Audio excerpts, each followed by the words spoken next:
Hermanos queridos, muy buenos días, que Dios los bendiga a todos ustedes, amigos también. Bienvenidos para participar de este mensaje de la palabra del Señor. En esta ocasión, basado en la carta a los Romanos, el capítulo 3, los versículos 21 hasta el 31. Bueno, Romanos es una carta importantísima. Dicen muchos autores con los que yo me identifico que Romanos fue escrito para la preparación de obreros cristianos, sean misioneros, pastores, evangelistas, maestros, para predicar el evangelio con poder. Entonces es como un manual de capacitación.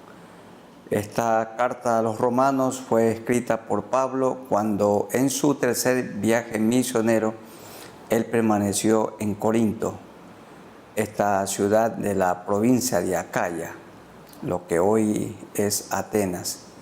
Y desde allí él escribió esta carta a la capital del imperio, a la capital del mundo, que para ese tiempo ya tenía algunas congregaciones. ¿Y de dónde habían surgido esas congregaciones? Bueno, esas congregaciones habían surgido por la predicación del Evangelio que la hicieron los hermanos que estuvieron presentes en Hechos capítulo 2, cuando descendió el Espíritu Santo de manera única y todos fueron llenos del Espíritu Santo de Dios y comenzaron a hablar en otros idiomas. Y allí dice que estaban también presentes romanos, que oyeron la predicación, se convirtieron, Cristo les cambió su vida y ellos cuando regresaron a Roma fueron para testificar, porque un creyente no puede callar lo que ha visto, lo que ha experimentado. Ninguna persona que es seguidora de Cristo, discípulo de Cristo, puede dejar de decir las cosas que ha visto, que ha oído, que ha experimentado. Y entonces estos creyentes llevaron el Evangelio y habían algunas congregaciones cuando Pablo llegó a Roma, porque él apeló a César en un viaje en el que se produjo un naufragio y por la gracia del Señor, él y todos los tripulantes, los pasajeros de aquella nave, de aquel gran barco, llegaron con bien. El Señor les salvó la vida. Estamos estudiando entonces Romanos y vamos a leer del capítulo 3, los versículos 21 hasta el 31. Esta carta que fue escrita entre el año 56 y 58 después de Cristo, cuando gobernaba el mundo o cuando gobernaba el Imperio Romano, Nerón César, a quien se lo conoce como uno de los peores gobernantes que tuvo Roma en todos sus años de dominio mundial. Leamos Romanos 3, 21 hasta el 31. Pero ahora, aparte de la ley, se ha manifestado la justicia de Dios, testificada por la ley y por los profetas.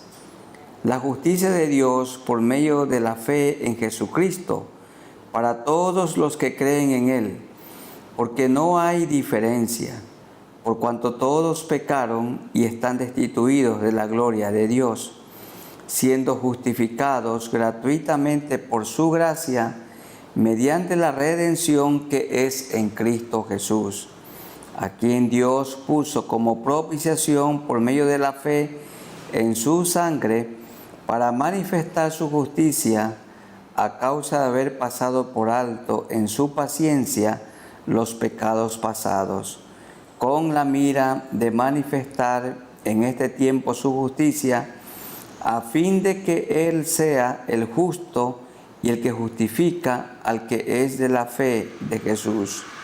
¿Dónde pues está la jactancia? Queda excluida. ¿Por cuál ley? ¿Por la ley de las obras? No, sino por la ley de la fe. Concluimos pues que el hombre es justificado por la fe sin las obras de la ley. ¿Es Dios solamente Dios de los judíos?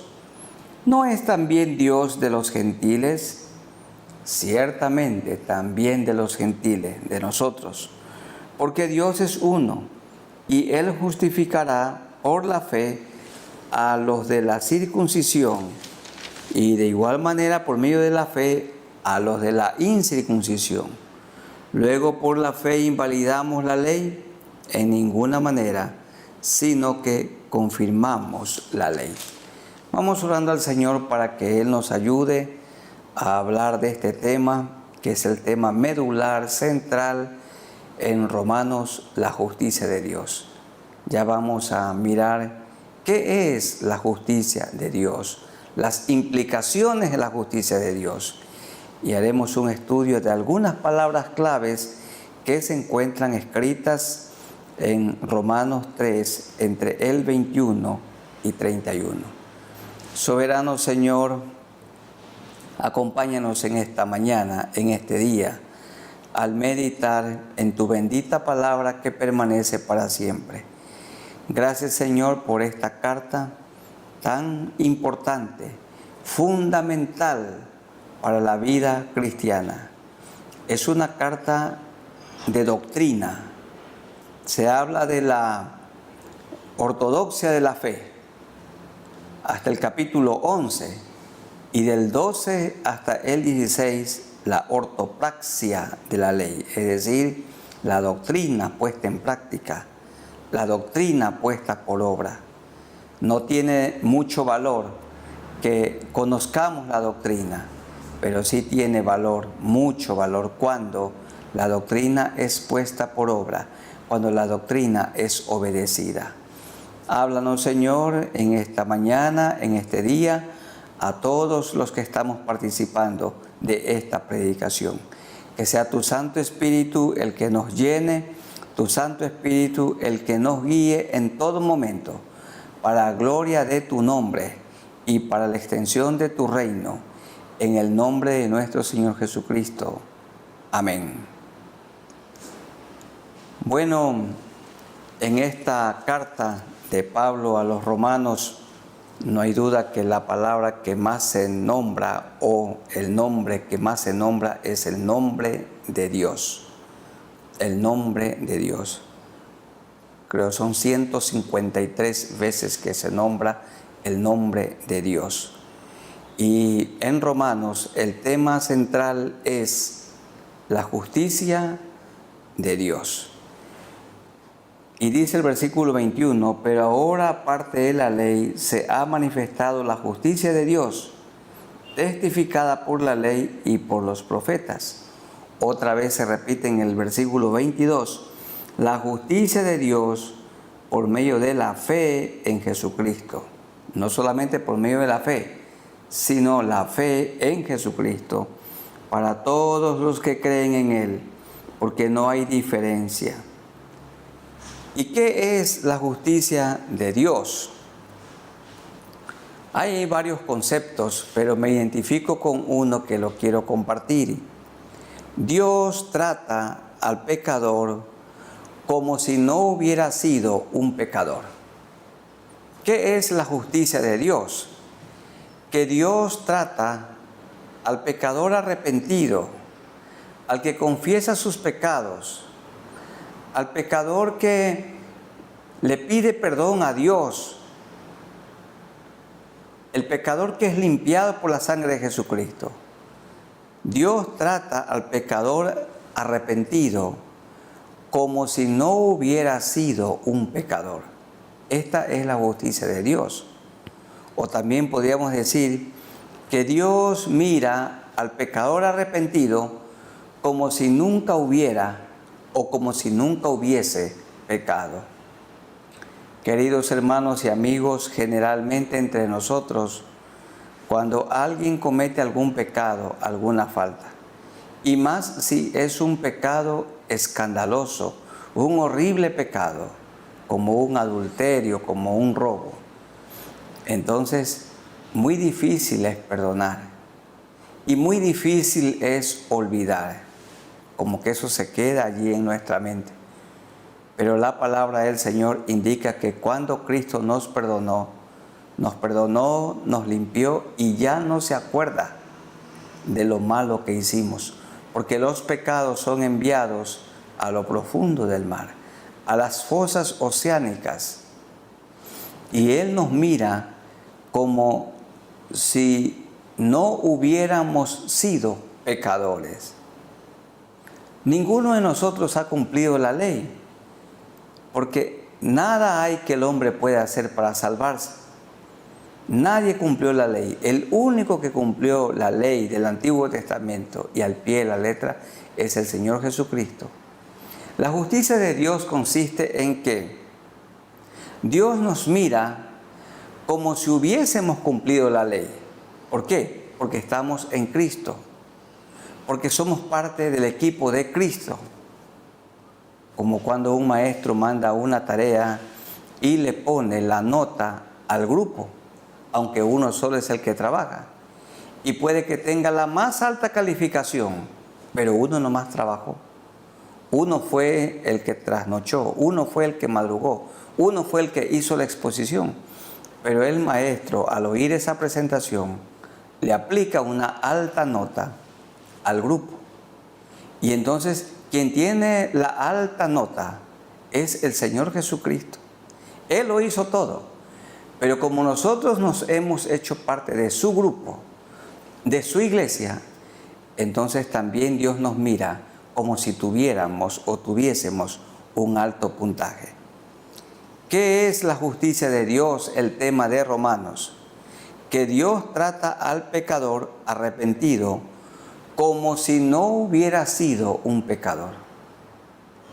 Bueno, si un joven se casa con una señorita que ya no es virgen y ella le ha confesado este pecado a Dios y también se lo confiesa al muchacho, él la tiene que mirar como si se hubiera casado con una chica virgen, como si nunca hubiera pecado. Y de igual manera, una chica debe de conocer la vida del muchacho con quien se casa. Por esa razón, bien decimos entre nosotros, el que se quiere casar tiene que abrir bien los ojos, analizar bien, abra bien los ojos.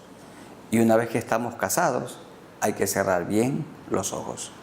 Con ella tenemos que permanecer para toda la vida y cerrando los ojos a toda tentación que se pueda presentar. ¿Estás soltero y te quieres casar? Abre bien los ojos. ¿Estamos casados? Hay que cerrar bien los ojos, porque es la esposa que el Señor nos ha dado para toda la vida. Entonces, si en algún momento una esposa peca y el esposo la perdona, tiene que mirar como Cristo, quien mira como si no hubiera pecado. Y cuando un hombre comete un pecado, adultera, por ejemplo, la mujer lo mira como si el hombre no hubiera pecado, como si no hubiera sido infiel. Esto es lo que aprendemos de la justicia de Dios. Repetimos, justicia de Dios. Dios mira al pecador como si no hubiera sido un pecador. Dios mira al pecador como si nunca hubiera o hubiese pecado. En segundo lugar, la palabra justificación en el verso 24, siendo justificados gratuitamente por su gracia. Justificados. ¿Qué es la justificación? La justificación es el acto por el cual Dios nos mira como justos a través de Jesucristo. Si Dios nos mirara a nosotros tal como somos, manchados estamos de pecado y de maldades. Pero la sangre de Cristo nos ha limpiado. Y Dios nos mira como santos, como santificados a través de Cristo. Dios nos mira como justos a través del Señor Jesucristo. Porque Él murió por nosotros en la cruz del Calvario. Hemos sido justificados por la obra redentora, por la obra de gracia de amor del Señor Jesucristo al entregar su vida en la cruz y derramar toda su sangre por nosotros. Esta es la justificación. La tercera palabra, la redención. Esta palabra se encuentra también en el verso 24. Siendo justificados gratuitamente por su gracia, mediante la redención que es en Cristo Jesús. ¿Qué es redención? Siendo esclavos, o todos nosotros siendo esclavos del pecado, Cristo me compró, Cristo nos compró para que seamos libres. Siendo esclavo, atado por el pecado, por los vicios, Cristo me compró para romper las cadenas que me ataban, las cadenas que nos ataban. Dice el Señor Jesús, le dijo a los fariseos e hipócritas de su tiempo: vosotros sois de vuestro padre el diablo, y las cosas que él dice, ustedes las hacen. Ustedes son esclavos del diablo, están atrapados, encadenados por el diablo. Hay tanta gente en prisión, su alma está aprisionada, están encadenados por la droga, el alcohol, el sexo ilícito, la pornografía, la avaricia, el amor al dinero, el soborno y toda una lista de pecados, la envidia, el orgullo. Esas cadenas de opresión, Cristo las rompe, y esto se llama redención. La salvación no se la puede comprar ni con oro ni con plata, ni con dólares ni con euros, ni libras de esterlina, porque tiene un precio tan alto, nadie la podría comprar. El precio tan alto es del Señor Jesucristo, que derramó su sangre para limpiar todos nuestros pecados. Cristo nos compró a precio de sangre para que seamos libres. Se cuenta la historia en los Estados Unidos, muchas personas que tenían un poco más de dinero, recursos, iban al mercado donde vendían personas de color negro, personas negras. ¿Para qué? Para que sean esclavos, sirvientes en sus casas. Y los trataban como esclavos. Pero también la historia dice que hay algunas personas que compraban esclavos para romper sus cadenas, quitar sus ataduras para que sean libres. Y ahí la historia del expresidente o el extinto presidente Abraham Lincoln. Él compró a una mujer esclava, y la mujer, cuando iba a su casa, cuando él la llevaba, entonces ella lo miraba con odio, con desprecio, y le decía al presidente palabras insolentes. Cuando llegó a la casa la mujer atada, le quitó las cadenas y le dijo: mujer, te compré para que seas libre. Dijo ella: ¿libre? ¿Soy libre? Sí, te compré para que seas libre. Y por cuanto tú me compraste, dijo ella, para que yo sea libre, te seguiré y te serviré toda la vida. Y dice la historia que esa mujer sirvió en ese hogar toda la vida. Es lo que Cristo ha hecho con nosotros. Nos compró para que seamos libres. Y una vez que quedamos libres de las ataduras del pecado y del dominio de Satanás en nuestra vida, nosotros hemos tomado la decisión voluntaria de seguir a Cristo. Lo seguimos voluntariamente, lo seguimos por amor. Nadie nos presiona a seguir a Jesucristo. Lo seguimos y lo servimos, lo adoramos porque lo amamos. Él nos compró a un alto precio, a precio de sangre. Esta es la redención. La cuarta palabra se encuentra en el versículo 25. A quien Dios puso, esto es Cristo, puso como propiciación por medio de la fe en su sangre, para manifestar su justicia, a causa de haber pasado por alto en su paciencia los pecados pasados. Propiciación. ¿Qué es la propiciación? Palabras que la Reina Valera anota con claridad. La muerte de Cristo satisfizo la justa demanda de Dios. Dicho de otra manera, su muerte, la muerte de Cristo, aplacó la ira santa de Dios. Hermanos y amigos, ustedes merecían la muerte por sus malas obras, por sus pecados, y yo de igual manera. Merecíamos morir, pero Dios el Padre, en lugar de derramar su ira santa contra nosotros por cuanto hemos pecado, así dice, por cuanto todos pecaron, dice el verso 23, y están destituidos de la gloria de Dios.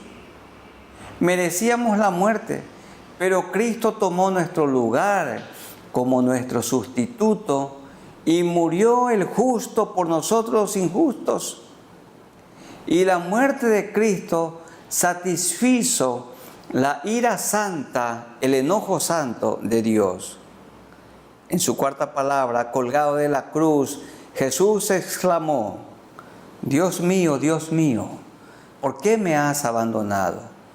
¿Y por qué le había abandonado momentáneamente? Porque Dios, que es santo, no puede entrar en contacto con la fealdad del pecado. Y en ese momento Cristo estaba llevando sus pecados y los míos. Como dice Pablo, al que no conoció pecado, por nosotros lo hizo pecado, para que nosotros fuésemos hechos justicia de Dios en él. Y ya hemos visto qué es la justicia de Dios. ¿Qué es la justicia de Dios? Que Dios trata al pecador arrepentido como si no hubiera sido un pecador. La propiciación, su muerte, la muerte de Cristo aplacó la ira santa de Dios. Porque el que es santo castiga el pecado, pero ese castigo tenía que caer sobre nosotros, como claramente dice Isaías capítulo 53. El castigo de nuestra paz fue sobre él, y por su llaga, por las llagas de Cristo, y por su llaga fuimos nosotros curados. Propiciación. La muerte de Cristo fue propicia. La muerte de Cristo satisfizo la justa demanda de un Dios santo y 3 veces santo. Alabado sea su nombre, porque Él tomó nuestro lugar. Él se entregó como una ofrenda. Él se sacrificó en lugar de nosotros. Tomó nuestro lugar en la cruz como nuestro bendito sustituto. Y nosotros hemos creído en esto. Y por esto lo amamos. Y por esto lo adoramos, lo seguimos y lo servimos. La propiciación. Otra palabra que se repite en este pasaje es la palabra gracia. Miren el verso 24. Siendo justificados gratuitamente por su gracia, mediante la redención que es en Cristo Jesús. Gracia. ¿Qué es gracia? Cristo nos ha dado una salvación que no merecemos. Cristo nos ha dado una salvación que no merecemos. Y en su misericordia no nos ha aplicado el castigo que sí merecemos. ¿Qué es gracia? Que Cristo nos ha dado una salvación que no merecemos. La salvación es por gracia.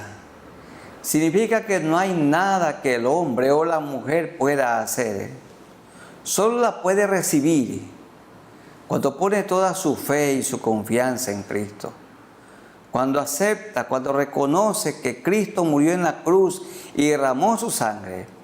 Y cuando nos presentamos delante de Él como pecadores que necesitamos un Salvador. Nadie necesita de un Salvador si no está en condición de ser salvado. Y la persona que se siente perdida en sus vicios, delitos y pecados, puede ir delante de Cristo y el Señor lo perdona y recibe la salvación por su gracia. Gracia es regalo de Dios, es don inmerecido.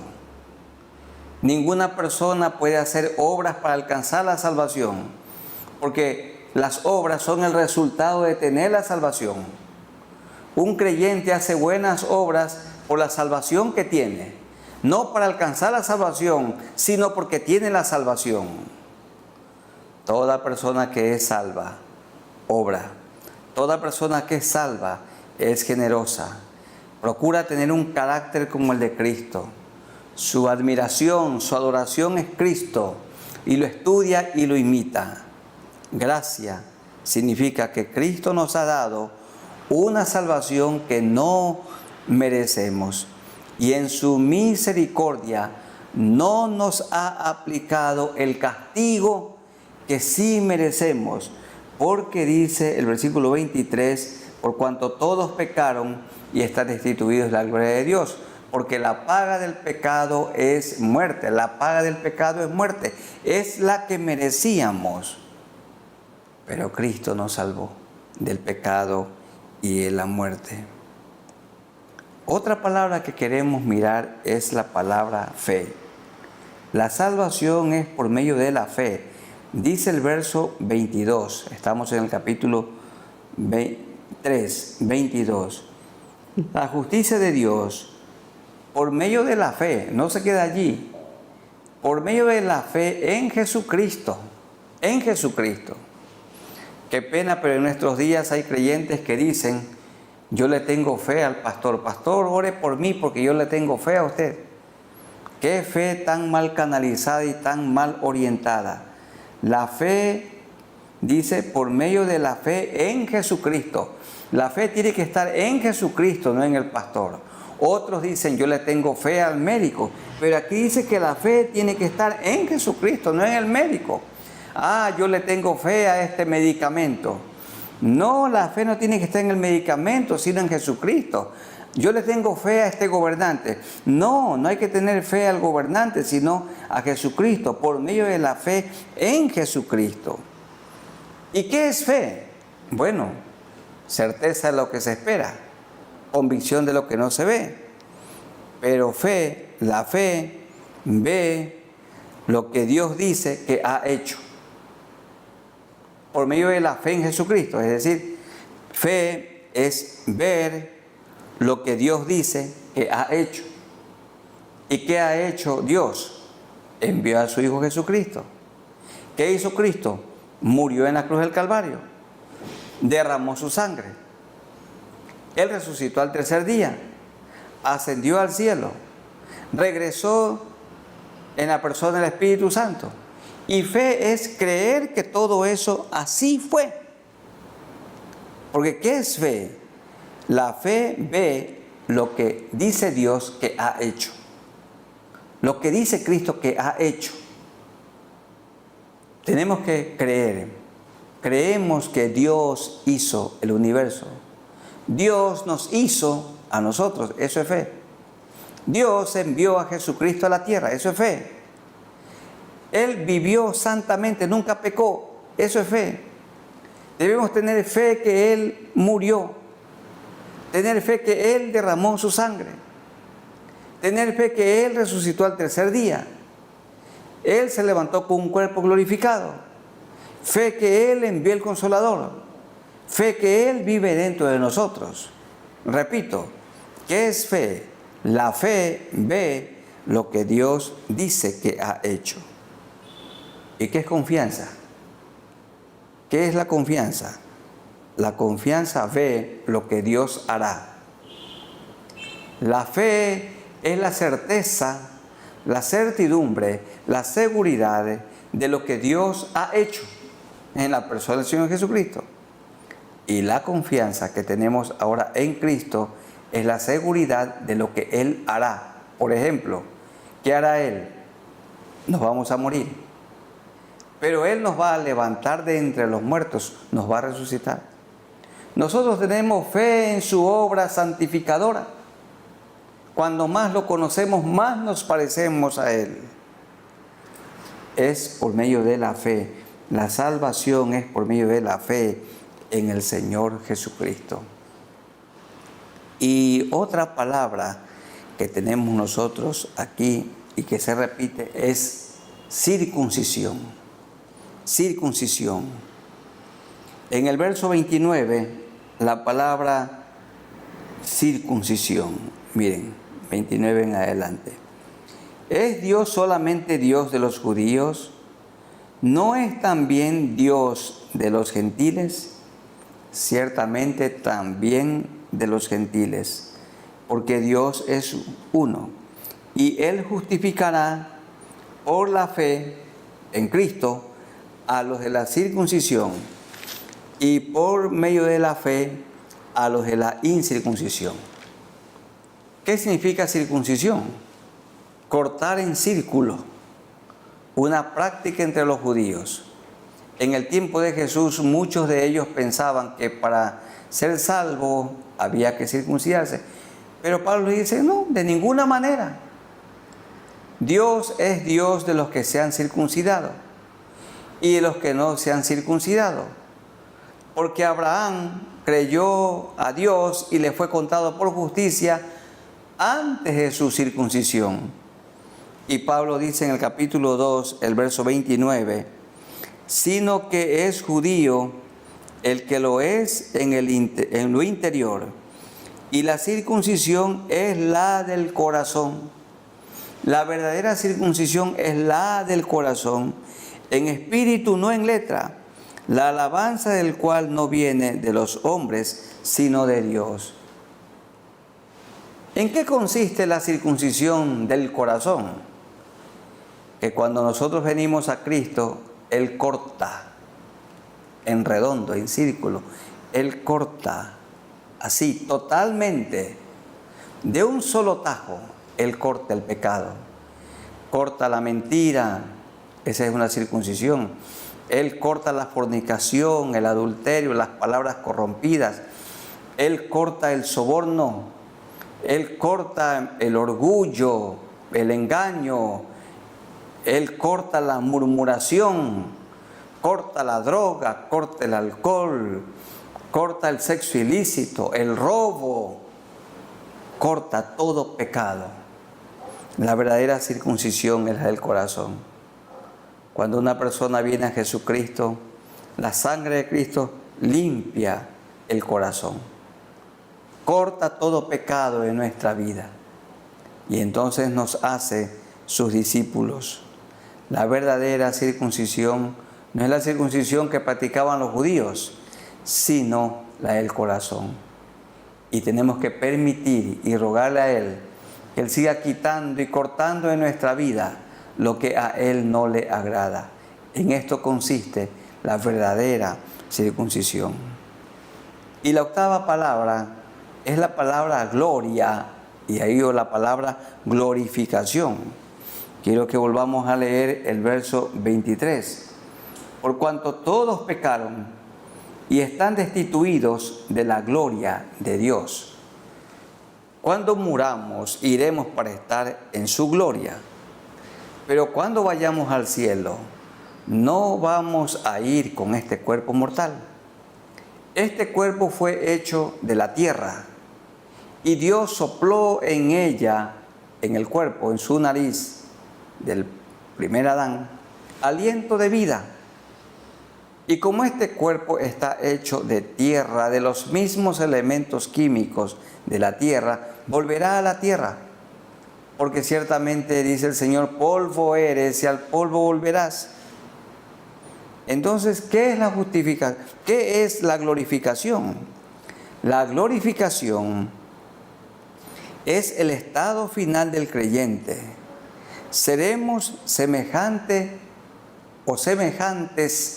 a Cristo. Con este cuerpo de tierra, este cuerpo que se envejece, que se duele, que se enferma, que se encorva, que se muere, con este cuerpo no iremos para estar con Cristo. Este cuerpo tiene que morir. Todos vamos a morir muy pronto, pero el Señor nos resucitará y nos dará un cuerpo inmortal, un cuerpo incorruptible, un cuerpo glorificado, un cuerpo como el que resucitó el Señor Jesucristo, con el cuerpo con el que Él ascendió al cielo y vendrá también por segunda vez. Nos dará un cuerpo así para estar con el Señor por toda la eternidad. Mucha esperanza para las personas que tienen su cuerpo enfermo. Hermanos, los que tienen buena salud se van a morir. Los que tienen alguna enfermedad se van a morir. Si es una enfermedad no grave, nos vamos a morir. Si tenemos una enfermedad mortal, catastrófica, incurable, nos vamos a morir. A veces las personas que tienen buena salud se mueren primero y los que tienen una enfermedad incurable viven un poco más.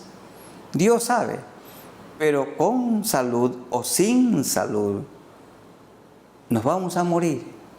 Pero vivamos con la esperanza que este cuerpo mortal volverá a la tierra, pero Él nos resucitará con un cuerpo apto para vivir en la gloria con Cristo por toda la eternidad.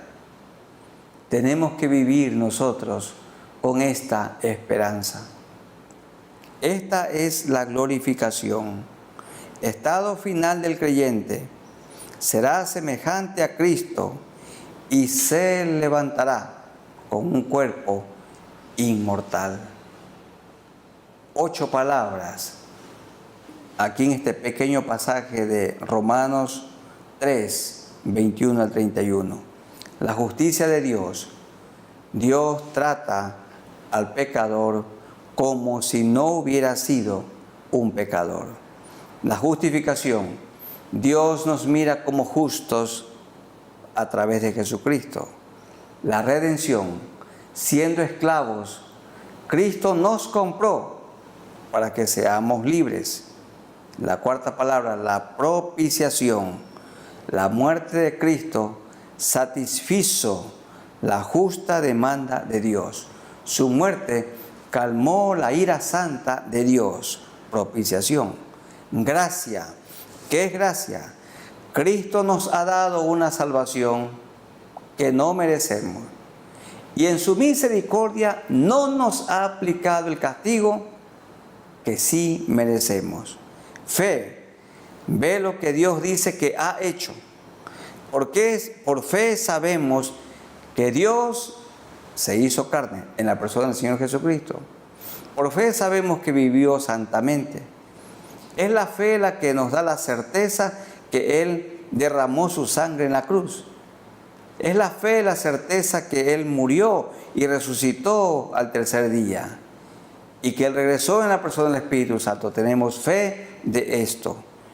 ¿Y qué es la confianza? Ver lo que Dios hará. Dios nos dará un cuerpo inmortal, un cuerpo glorificado, apto para vivir en el cielo con Él por toda la eternidad. La circuncisión es la del corazón. Cuando Cristo vino a nuestra vida, Él cortó el pecado de nuestro ser.